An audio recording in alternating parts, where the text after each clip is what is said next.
Hello there, everyone. Judge Andrew Napolitano here for Judging Freedom.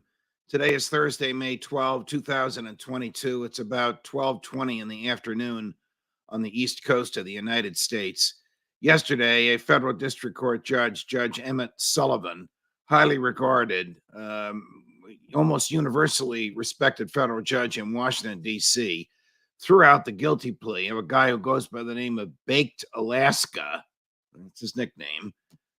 That's his nom de guerre, his name for war, for pleading guilty in the January 6th insurrection or demonstration, whatever you want to call it, at the Capitol.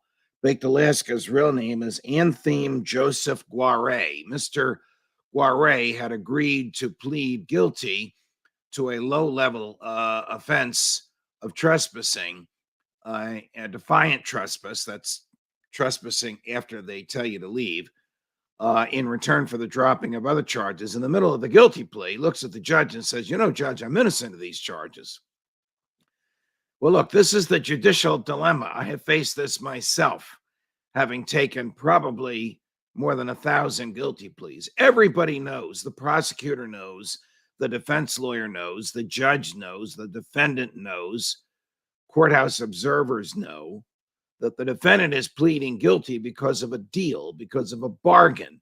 He's often not technically guilty of the precise crime for which he's pleading guilty, but in return, the other charges against him are dropped. He gets a deal. The state gets a deal because it doesn't have to prosecute him and it can go on to the next case.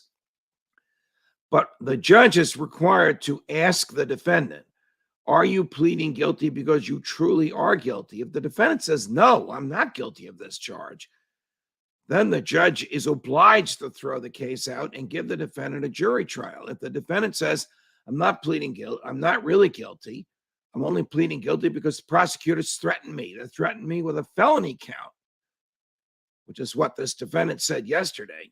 You can't accept the guilty plea.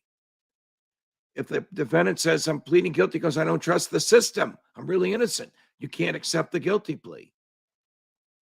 I remember once rejecting a guilty plea, and the public defender had just come over to Bergen County, New Jersey, in Hackensack, where I sat on the bench, from the Bronx.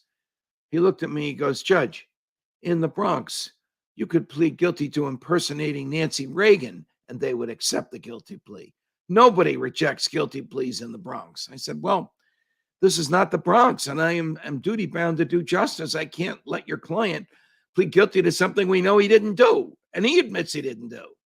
So Mr. Antheme Joseph Guare, excuse me for looking down, I forgot the name. How could you forget a name like that? Mr. Guare will now get a trial. The government will try him for all the charges against him, including a trumped-up felony charge.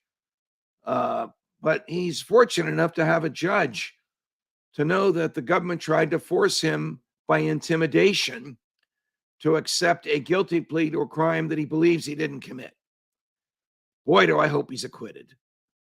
Judge Napolitano for Judging Freedom.